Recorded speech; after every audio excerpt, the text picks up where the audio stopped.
Hindi alintana ang layo at hirap ng daan, masilayan lamang ang matatamis ng ngiti ng mga batang tatanggap ng biyaya.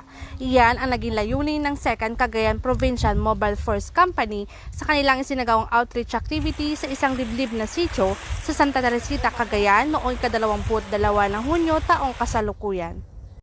Nagsama-sama ang mga membro ng 2nd Cagayan Provincial Mobile Force Company, Advisory Group, mga kabataang KKDAT at ilang volunteers upang maghatid ng tulong at inspirasyon sa mga kabataang mag-aaral.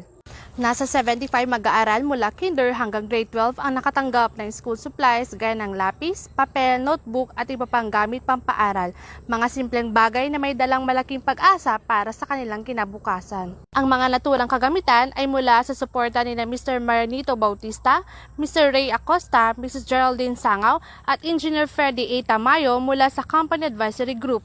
Katuwang din sa aktibidad ang Attention on Manila Volunteers at si Ms. Marilu Prudente sa pamamagitan ni Mr. Gilbert Chan, Vice President ng Company Advisory Council.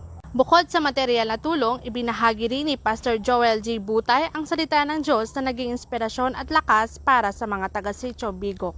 Ang programa ay patunay na kahit gaano pa kalayo ang isang lugar, maaabot ito ng malasakit, pagkakaisa at tunay na pagbabagong loob para sa kinabukasan ng kabataang Pilipino.